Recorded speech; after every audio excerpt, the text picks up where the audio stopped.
পরিবেশ অধিদপ্তরের অনুমোদনের আগেই ১৫০ শয্যার বার্ন অ্যান্ড প্লাস্টিক সার্জারি হাসপাতাল নির্মাণে পাহাড় কাটল চট্টগ্রাম মেডিকেল কলেজ হাসপাতাল কর্তৃপক্ষ। ব্যাপক সমালোচনার মুখে বর্তমানে পাহাড় কাটা বন্ধ থাকলেও নগরের চটেশ্বরী সড়কের গায়াছি বাগানের মেডিকেল ছাত্রাবাস সংলগ্ন পাহাড়ের একাংশ এরই মধ্যে কেটে ফেলা হয়েছে। হাসপাতাল ও প্রকল্প বাস্তবায়নকারী সংস্থা বলছে, পাহাড় সুরক্ষিত রেখেই কাজ শুরু হয়।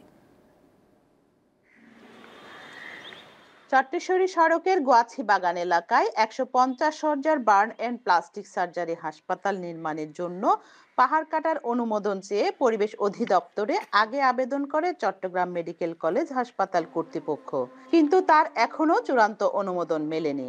জমা দেওয়া হয়নি এনভায়রনমেন্টাল ইমপ্যাক্ট অ্যাসেসমেন্ট বা ইআইএ। সাধারণত ইআইএ অনুমোদনের পর পাহাড় ও গাছপালা কাটা হয়, কিন্তু অনুমোদনের আগে ৬তলা ভবন নির্মাণের প্রাথমিক কাজ শুরু হয়।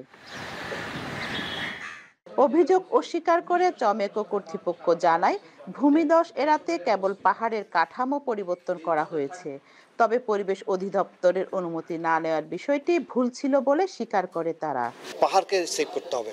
পাহাড়কে সেভ করার জন্য এই যে স্লোপ যেগুলো করতেছে, এখানে ওরা আরসিসি কলাম দিবে, তারপর হচ্ছে এটার উপর আবার ওরা এই প্লান্টেশন করবে, পুরো জিনিসটাকে গ্রিন করে ফেলবে যেন মাটিটা ওখান থেকে বের না হয়ে আসে।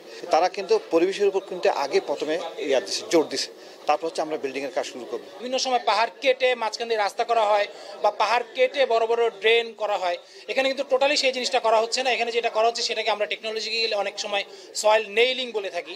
সয়েল নেইলিং মানে হলো এখানে নরমালি আমরা মাটির মধ্যে পাইল গাড়তে দেখি, এখানে কিন্তু পাহাড়ের মধ্যে পাইল গাড়া হবে। পাহাড় ও পরিবেশ বিষয়ে চট্টগ্রাম মেডিকেল কলেজ হাসপাতাল কর্তৃপক্ষের এমন কর্মকাণ্ডের সমালোচনা করেন পরিবেশবাদীরা। এবং উচ্চ আদালত থেকেও নির্দেশ আছে ওই প্ল্যান্টেশনে ওনারা ডেকোরেটিভ যে গাছ লাগাবেন, তার পাশাপাশি উচ্চ আদালতের নির্দেশনা অনুযায়ী দেশীয় প্রজাতির বিভিন্ন ফলজ এবং বনজ গাছকে প্রায়োরিটি দিয়ে প্ল্যান্টেশনটা করবেন। চীনের আর্থিক সহায়তায় চমেকো হাসপাতাল ক্যাম্পাসে ১৫০ শয্যার বার্ন হাসপাতালটি হচ্ছে।